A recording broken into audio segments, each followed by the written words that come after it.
Alors bonjour à toutes et à tous et bienvenue à ce point de marché du jeudi 31 mai 2018. Je suis Nizar, très heureux de vous retrouver à quelques heures de la clôture de la bougie mensuelle donc du mois de mai. Je vous laisse prendre connaissance de l'avertissement lié au risque trading et ensuite bien sûr on reviendra sur les graphiques, sur les charts, le forex et également les indices avec le DAX qui a rebondi hier sur un support majeur. Le trading avec effet de levier amplifie toujours les gains et les pertes. Un compte risque limité présente un risque de perte du capital investi. L'investissement sur compte titre présente un risque de perte en capital. IG fournit exclusivement un service d'exécution d'ordre. Cette présentation est donnée à titre indicatif et ne saurait être considérée comme un conseil ou une recommandation. Voilà donc le temps que vous lisiez cet avertissement sur les risques. Je vous rappelle bien sûr que vous disposez du chat pour laisser vos commentaires et poser toutes vos questions. D'ailleurs, il y a plusieurs commentaires. Bonjour donc à Loïc, Frédéric, Pierre-Yves, Jacques, Christian, Didier, Julien. Merci d'être présent sur le chat. N'hésitez pas donc à réagir et à poser toutes vos questions. J'y reviendrai bien sûr tout au long de ce webinaire. Merci également à Jacques qui me confirme que le son image fonctionne bien. Et bonjour à Mathieu. Alors, programme chargé en cette fin de semaine. Demain, il y aura bien évidemment la publication du rapport NFP, les chiffres de l'emploi aux États-Unis. Donc, on s'attend bien sûr à un regain de volatilité. Ce matin, les chiffres de l'inflation, les très importants chiffres de l'inflation en zone euro sont ressortis. Accélération de l'inflation. Le taux d'inflation global est ressorti à 1,9% et le taux d'inflation sous-jacent est ressorti à 1,1%, donc une inflation qui accélère. Je rappelle bien évidemment que la BCE pourrait prolonger, le mois prochain donc son quantitative easing. Elle pourrait également le prolonger de 3 mois en réduisant le montant afin de l'arrêter fin décembre. C'est également une des hypothèses. Donc en cette période de doute finalement du point de vue de la politique de la politique monétaire de la BCE et sur fond bien sûr de tensions en Italie, l'euro donc qui tente de progresser, l'euro qui progresse également, qui a tenté en tout cas dans la première partie de la séance ce matin, donc qui a tenté également de rebondir suite notamment à la détente de cette crise italienne. Les taux obligataires italiens se sont légèrement repliés également, ce qui est finalement le symbole de la réduction de ce climat d'aversion au risque lié donc à la politique italienne. Et comment réagit l'euro? L'euro qui réagissait de manière plutôt positive depuis hier d'ailleurs, subit à présent un repli technique. Voilà. Donc l'euro qui rebondit, mais qui ne franchit pas encore ses résistances. Alors moi j'ai relevé une résistance sur ce graphique de l'EXY qui se situe à 117, 116,9 pour être plus précis. Et l'euro qui paraît hésitant sur cet ancien support, devenu donc résistance.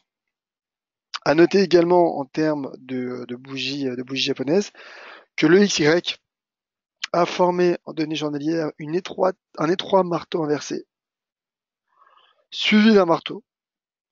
Donc cela pourrait jouer en faveur de l'euro, mais cela ne passerait, finalement ce potentiel haussier ne serait validé qu'en cas de franchissement de ce niveau à 117 points. Alors à présent, passons au graphique de l'euro-dollar, juste avant le DXY, simplement pour montrer également le repli du dollar américain. Le repli du dollar américain, suite hier à la révision à la baisse du taux de croissance aux États-Unis à 2,2% en rythme annuel au premier trimestre, et à la suite également du livre beige finalement, qui était plutôt neutre, mais dans lequel la Fed a tout de même confirmé son optimisme. La Fed qui a également souligné la bonne performance industrielle américaine. Donc le DXY qui se replie et qui est en train de casser, vous voyez, cette ancienne résistance à 94,15. Et donc en effet, le DXY qui est en plein repli technique finalement. Le DXY qui est en plein repli technique, qui tente de résister, vous voyez, sur ce premier seuil de Fibonacci à 23,6%. Mais en tout cas, cassure qu'il faudra surveiller, qui pourrait donc procurer un risque baissier sur l'évolution du dollar américain. Alors tout cela nous donne un euro-dollar qui tente un rebond, mais à l'image finalement de ce que j'évoquais il y a quelques instants sur le graphique de l'XY, l'euro-dollar qui ne parvient pas à franchir sa première résistance, enfin plutôt sa seconde résistance, puisqu'il a franchi, rappelons-le, euh, cet ancien support à 1,1640. Il a également franchi, ça il faut le noter, c'est important, cette droite de tendance baissière, oui, une belle oblique baissière qui a franchi l'euro-dollar, mais l'euro-dollar a configuré une shooting star, vous voyez, en données 4 heures, juste sous cette résistance à 1,1728. Donc techniquement, il y a un risque de repli pour les prochaines heures. D'un point de vue technique et au vu de cette shooting star sous résistance, l'euro-dollar pourrait mettre sous pression en intraday ce niveau de support à 1,1640. Mais si l'on regarde avec un peu plus de recul, si l'on regarde le graphique de l'euro-dollar avec un peu plus de recul, on se rend compte que l'euro-dollar a formé un avalement haussier en données journalières. Donc, plusieurs éléments intéressants et importants qui sont apparus sur ce taux de change. Et d'ailleurs, si l'on regarde le RSI en données journalières du cours euro-dollar, on se rend compte également qu'il franchit ce sommet, donc sur du moyen terme. Je me dis que l'euro-dollar pourrait finalement, pourrait tout simplement mettre un terme, a peut-être tout simplement mis un terme à cette tendance baissière. Alors, encore une fois, il y a une droite de tendance qui vient d'être franchie. Alors oui, en effet, il y a cette résistance à 1,1715. Mais en tout cas, clairement, un franchissement de ce niveau à 1,1715 pourrait confirmer la remontée du dollar, du taux de change euro-dollar, pardon, qui du coup se projetterait en direction de cette résistance, cet ancien sommet à 1,1947. Voilà pour l'euro-dollar, avalement aussi donc en données journalières. Shooting star toutefois en unité de temps 4 heures. L'euro-dollar qui a ici sur du moyen terme pourrait prolonger son rebond en cas de franchissement de cette résistance à 1,1715. Idem finalement pour le GBP-USD qui rebondit. Alors, à la différence de l'euro-dollar, il n'y a pas d'avalement haussier, il n'y a pas de pattern de retournement à la hausse, mais en effet, il y a pour le moment une correction, un retracement. Il y a un retracement sur ce seuil à 1,33 d'ailleurs, 1,32 pardon. Le cours qui a rebondi à 1,32. Et donc, le GBP-USD, finalement, qui à la différence de l'euro-dollar, ne bénéficie pas du rebond du dollar américain. Car la livre sterling, d'un point de vue fondamental, reste malgré tout fragile. Je rappelle que la Banque d'Angleterre devait relever ses taux. En tout cas, la livre sterling qui profitait des spéculations d'un relèvement de taux de la Banque d'Angleterre, mais qui finalement, la Banque d'Angleterre n'a pas relevé ses taux et donc a affaibli d'autant plus la livre sterling. Donc je dirais que voilà, j'ai une conviction, je dirais, plus tranchée sur l'euro-dollar en vue d'une remontée que le GBP-USD, finalement, qui ne bénéficie pas d'une livre sterling forte. En tout cas, techniquement, en effet, le cours qui retrace, mais qui ne franchit pas non plus de résistance. Donc pour le moment, il s'agit d'un simple rebond technique qui pourrait conduire le cours du câble sous 1,3472. L'USD CAD à présent, l'USD CAD qui a été affaibli hier, affaibli par d'une part le repli du dollar américain suite aux éléments que nous avons évoqués, que nous avons rappelés, mais également en raison d'un dollar canadien soutenu par le statu quo de la Banque du Canada. La Banque du Canada qui a tenu un discours plutôt belliciste, plutôt hawkish, et donc le taux de change USD CAD qui est en train de casser 1,2882, mais qui ne le casse pas encore. Pour le moment, ce niveau de support, en tout cas cette ancienne résistance, qui joue donc un rôle de support désormais à 1,2882, tient bon. Et donc en effet, en cas de rebond sur ce support, l'USD CAD pourrait se projeter en direction de la résistance psychologique à 1,30 dollars canadiens. Résistance psychologique, mais également chartiste. Moi, j'ai l'impression en tout cas que le taux de change USD CAD tente réellement de tenir 1,2882, en tout cas en l'absence de cassure. Cela écarterait un scénario baissier, clairement. Et donc le cas échéant, en cas de clôture journalière au-dessus de ce niveau à 1,2882, le taux de change USD-CAD qui pourrait donc rejoindre cette résistance à 1,30 dollars canadiens.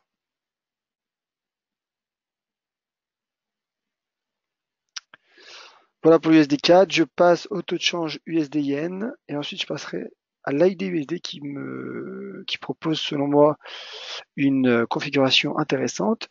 L'USD-Yen, lui qui rebondit, en tout cas qui ne lâche pas son niveau de support de long terme à 108,55. Le cours qui finalement avait les raisons de casser ce niveau de support ne le fait pas. Il en avait les raisons fondamentales. Pourquoi? Car le dollar se replie, car le yen profite d'un climat d'aversion au risque. Et malgré cela, finalement, ce support de long terme ne casse pas. Donc en l'absence de cassure, une reprise du taux de change USD-Yen me paraît probable. Et donc le cours qui pourrait retrouver, selon moi, en swing trading, cette résistance à 110 yens. Ce qui est intéressant également sur le taux de change USD-Yen, c'est qu'il avait également, il les a encore, des raisons techniques pour finalement pour casser ce niveau de support suite à cet avalement baissier. Vous voyez, avalement baissier formé en données hebdomadaires. Une baisse a bien pris forme en début de semaine, mais pour le moment, il n'y a pas de cassure. Pour le moment, il n'y a pas de cassure, et donc, en cas de rebond sur 108,55, ma prochaine cible court terme se situerait à 110, qui est un niveau de résistance à la fois en données journalières, mais comme vous voyez également sur mon graphique avec mon curseur, en données hebdomadaires. Seconde cible, à 111 yens. Alors je vais parler de la USD, car comme je vous l'ai dit, une configuration me paraît intéressante en données hebdomadaires. Je vous invite d'ailleurs à retrouver un article que j'ai publié ce matin sur le site dailyfx.fr. Configuration intéressante, pourquoi? Car finalement, le cours a également tenu son niveau de support à 0,75 $. Mais l'AUD-USD, en plus d'avoir tenu son niveau de support, a enchaîné finalement données hebdomadaires, 3 bougies intéressantes, un doji, un marteau et un marteau inversé. Et le cours qui rebondit logiquement, j'ai presque envie de dire, sur ce niveau de support à 0,75 $, logiquement selon la théorie d'analyse technique.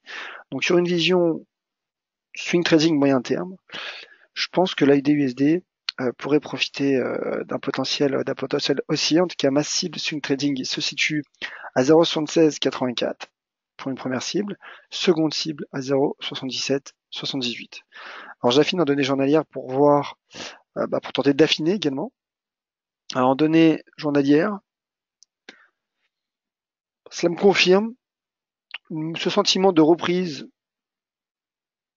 m'est confirmé à la seule différence, vous voyez, d'où l'intérêt finalement d'affiner, et qu'en données journalières, on a une résistance qui se situe à 0,7585 et que teste actuellement le marché. Donc en données journalières, en effet, ce potentiel de reprise serait validé en cas de franchissement des 0,7585, mais encore une fois, au vu de ce graphique weekly, ma stratégie est haussière sur l'AUD USD. L'euro CHF, à présent, l'euro franc suisse qui propose également une configuration intéressante. Alors, je veux débuter cette analyse euro CHF avec ce graphique mensuel. Pourquoi? Car avec le graphique mensuel, on retrouve un niveau de support très intéressant. Un niveau de support, vous voyez, de long terme, qui puisait en données mensuelles, à 1,1258, 1,1259 quasiment, qui a rejeté le taux de change. Alors il ne l'a pas atteint, mais en tout cas le cours qui rebondit sur ce seuil d'inversion de polarité. Je dirais même qu'il y a une zone, si on veut être précis, une zone donc entre 1,1258 et 1,1350, une zone de support donc qui soutient pour le moment le taux de change euro-CHF, euro-franc suisse. Il n'y a pas de cassure pour le moment, pas de cassure de support. Et ce support mensuel va être retrouvé également en données hebdomadaires. Vous voyez, on retrouve cette zone que l'on peut ajuster donc entre 1,1258 et 1,1335. Le cours rebondit, et bien qu'en effet en données journalières, il n'est pas encore franchi cette résistance, ce très joli seuil d'inversion de polarité à 1,1564, ma stratégie sur une vision moyen terme me paraît et haussière en tout cas. Le potentiel me paraît plutôt haussier, suite notamment à cette divergence haussière de RSI. Alors je pense que le signal, alors à ce stade de l'évolution, le signal haussier serait donné en cas de franchissement de cette résistance à 1,1564, auquel cas mes prochaines cibles court terme se situent à 1,1672 et moyen terme à 1,1807. Je me repositionne sur le graphique hebdomadaire, car en effet, on retrouve également un niveau de résistance qui nous donne une cible finalement, une cible en swing trading à ce niveau. Vous voyez, donc résistance à 1,1735, qui est donc ma stratégie sur l'euro franc suisse. Le cours qui rebondit sur support, donc l'avantage, c'est qu'en effet, en cas de cassure du support, cette stratégie serait invalidée, et donc au contraire, le taux de change euro-franc suisse devra faire face à un risque baissier. En tout cas, dans un but de gestion de risque, cela me paraît plutôt intéressant, bien qu'encore une fois, il y ait un repli en intraday, qui pourrait également nous relancer cette stratégie haussière sur cette zone de support entre 1,1412 et 1,1486. Voilà pour l'euro franc suisse, donc qui pourrait bénéficier selon moi d'un potentiel haussier sur du moyen terme. Je vais passer aux bourses européennes, au CAC et au DAX, au CAC plutôt. Et ensuite, je passerai aux questions. Si vous avez une question sur un actif en particulier que je n'ai pas eu le temps de traiter, n'hésitez pas à me le faire savoir sur le chat. Je vous prie. Voilà, je vois d'ailleurs qu'il y a pas mal de réactions, notamment sur le DAX. Didier qui indique donc que le fait que Trump veuille mettre des taxes sur l'acier et l'aluminium et surtout interdire la vente des voitures allemandes aux US n'a pas l'air d'affecter le DAX. Alors on regarde ça justement. C'est vrai qu'il y a un contexte fondamental particulier puisque Donald Trump qui pourrait donc infliger des sanctions économiques à l'Union européenne.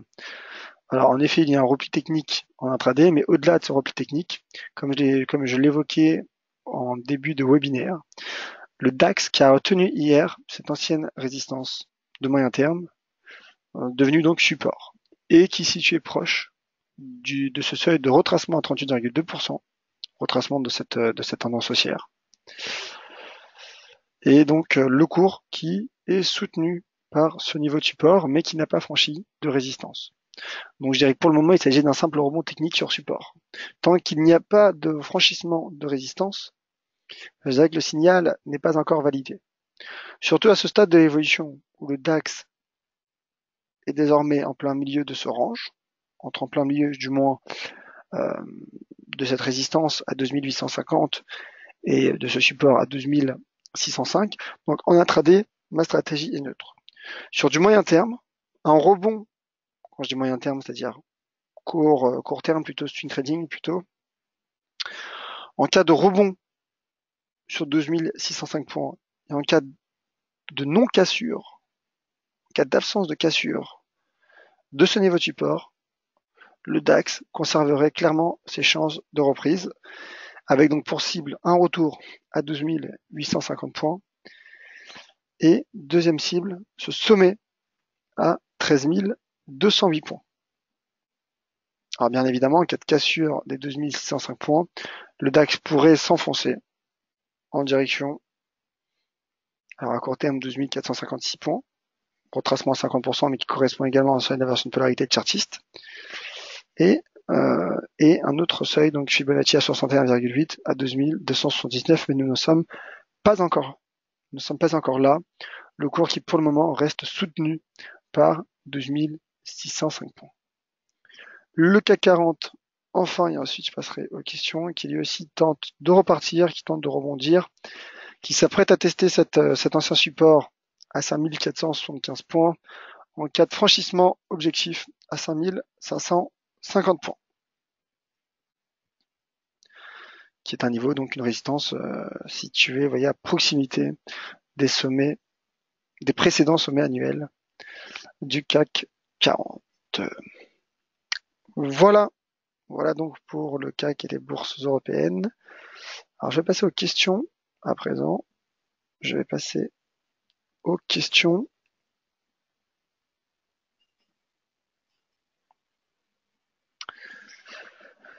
Alors, lui qui indique l'incidence des chiffres à 14h30, donc les chiffres US, je pense que le principal catalyseur et prochaine source de volatilité sur les marchés aura lieu donc demain avec le rapport NFP. Gilles, concernant l'euro NZD, il me semble qu'en données journalières, il est sur un gros support qui pourrait casser à la baisse. Alors, on regarde l'euro NZD.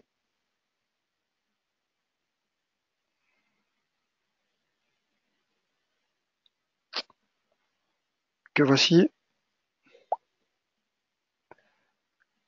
Alors, données journalières, un gros niveau de support. Il est sur un niveau de support, en effet, mais pour moi, le gros niveau de support qui est en train d'être cassé se situe à 1,63, 1,6784, car il s'agit de ce niveau de support en données hebdomadaires, qui est en train de casser le cours. Alors, il ne l'a pas encore cassé, car il s'agit d'un support en données hebdomadaires, donc il faudra attendre demain soir. Il faudra attendre donc demain soir pour savoir s'il y a cassure ou non. Je regarde ce graphique hebdomadaire pour tenter de trouver un autre point, un autre niveau de support. Il y a peut-être celui à 1,6295. Maintenant, en effet, si on regarde en données journalières avec ces mèches hebdomadaires, cela pourrait probablement nous donner un niveau de support. Alors, voici ce graphique, voici mon graphique en données journalières. Au passage, le marteau inversé sur 1,6882 n'a pas produit cet effet puisque le cours chute, affecté bien évidemment par l'évolution par l'évolution de l'euro. Alors, support en données journalières, oui. Il y a un joli niveau de support. Oui. Il y a un joli niveau de support, car il s'agit d'un seuil d'inversion de polarité. Vous voyez, 1,6627 qui jouait un rôle de résistance, puis support. Donc cela en effet pourrait soutenir le taux de change euro-NZT qui est sous pression, et d'ailleurs le RSI est en train de casser en données journalières la bande 30. Donc prudence tout de même, un cours sous pression, mais un cours en effet sur support après avoir validé un double top, double sommet, qui a produit ses effets pour le coup. Et donc en effet, le cours qui pourrait retrouver un 67,84 en cas de rebond sur ce niveau de support de moyen terme. Bien vu, mon cher Gilles. Et oui, en effet, il pourrait casser au vu du momentum, mais pour le moment, il n'y a pas encore de cassure. En cas de cassure, en effet, le risque baissier sur l'euro NZD serait relancé.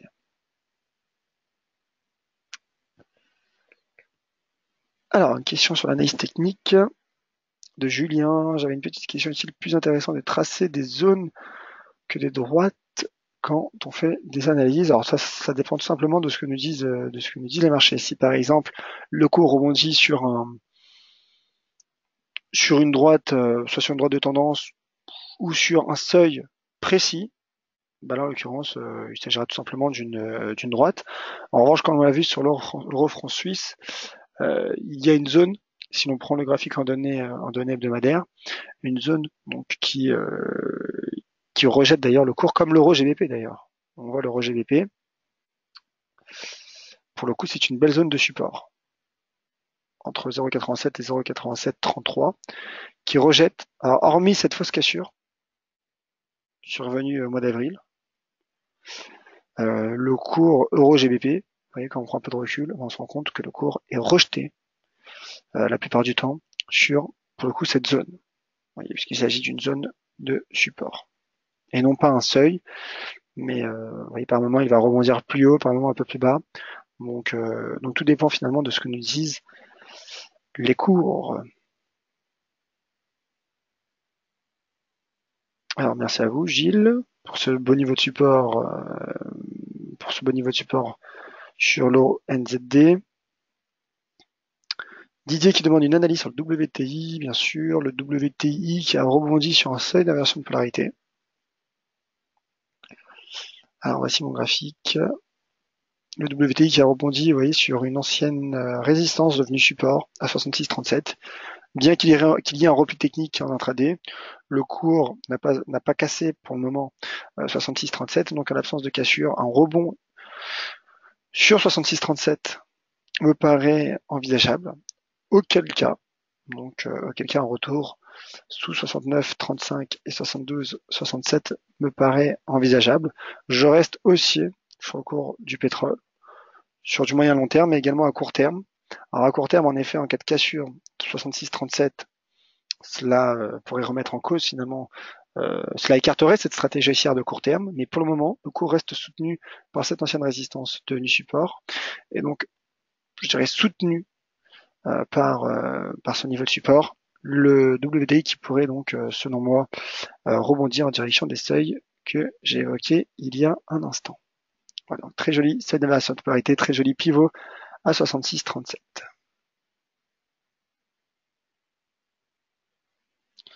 Alors je regarde peut-être les dernières questions.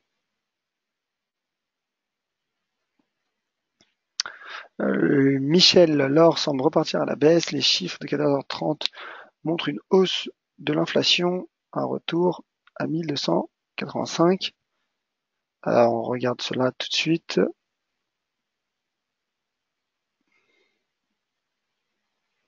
Cours de l'once d'or. Ce que je rappelle en effet, bien que les chiffres sont importants, les chiffres qui sont sortis à 14h30. Je rappelle que le prochain, que finalement la statistique qui procure le plus de volatilité sur un mois boursier et le rapport NF et les chiffres qui sont donnés par le rapport NFP. Alors bien sûr, les chiffres PCE, qui est un indice inflationniste, est également très important à prendre en compte, qui est ressorti d'ailleurs conforme au consensus, 1,8. Alors le cours de l'once d'or, trading range. Voilà, comme je l'ai évoqué ce matin sur Twitter et hier dans un article dailyfx.fr, le cours de l'or qui fluctue à l'intérieur d'un trading range à court terme entre 1307 et 1295. Donc là, le cours qui part en direction d'un test des 1295, a priori. Il est en plein milieu d'un range, donc que fait-on lorsqu'un cours est en plein milieu d'un range? Rien. Généralement, on ne fait rien. Mais toutefois, en cas de rebond sur 1295, ma cible, court terme, se situerait à 1307$, qui est également d'ailleurs un ancien niveau de support de long terme, d'ailleurs, qui a soutenu le cours de l'or depuis l'entame de l'année 2018. Je vois qu'il y a beaucoup de questions, je sais que ça me fait plaisir. Ça veut dire que vous portez de l'intérêt. Alors je vais voir si je vais avoir le temps de répondre à toutes. Il y a 2 questions sur l'USD Yen apparemment. Alors si on casse 108,55 sur l'USD Yen, on pourrait aller vers 106 au lieu de 110, bien évidemment. Bien évidemment, en cas de cassure de ce support de long terme, mon cher Michel, à 108,55, c'est un risque baissier qui pourrait frapper donc le taux de change USD Yen. Jacques, question sur le dollar. À quel niveau le cours euro dollar peut-il être considéré en baisse? Alors, le graphique de l'euro dollar que voici. C'est une bonne question. C'est une bonne question.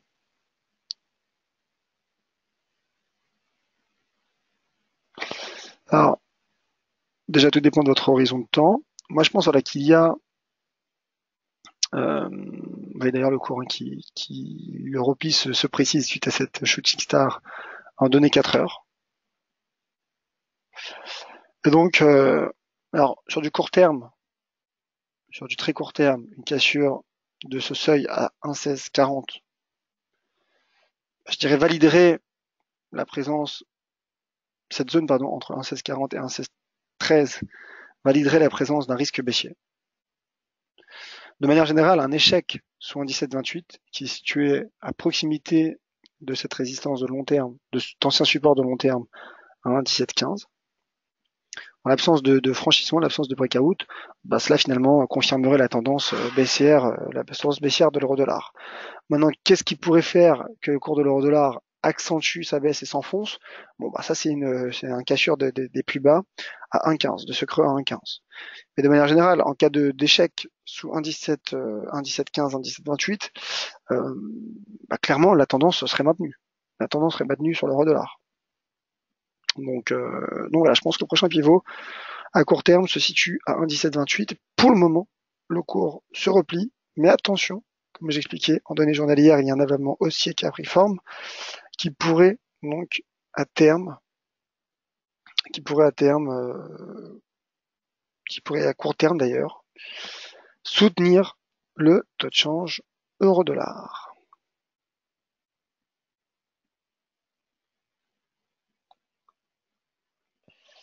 Alors, Edward, oui, en effet, ce webinaire est enregistré. Il sera a priori disponible sur notre chaîne YouTube DailyFX France et donc vous pourrez retrouver mes analyses sur l'or et sur le taux de change euro-dollar. Voilà, ainsi s'achève ce point de marché. Merci à toutes et à tous d'avoir été nombreux sur le chat et nombreux à ce webinaire. Prochain rendez-vous en ma compagnie, ce sera ce soir à 17h pour un point de marché crypto-monnaie. Je vous invite à vous inscrire sur le site dailyfx.fr. Mon point de marché régulier le prochain point de marché régulier aura lieu demain 10h30, je vous rappelle, comme chaque vendredi, depuis la rentrée, point de marché à 10h30, donc je vous attends nombreux. En amont d'ailleurs du NFP, on reviendra sur les aspects fondamentaux, sur la décision de Trump vis-à-vis des éventuelles sanctions de l'Union européenne. On se projettera également sur le NFP. Et bien évidemment, d'ici là, je reste à votre entière disposition sur Twitter, @JoavNizar. Je rappelle que demain après-midi, dès 14h15, il y aura un webinaire spécial NFP. A priori, ce sera en ma compagnie. Plus de précision, bien sûr, sur le site fx.fr. Merci à toutes et à tous. Soyez prudents en cette période volatile et chargée du point de vue macroéconomique.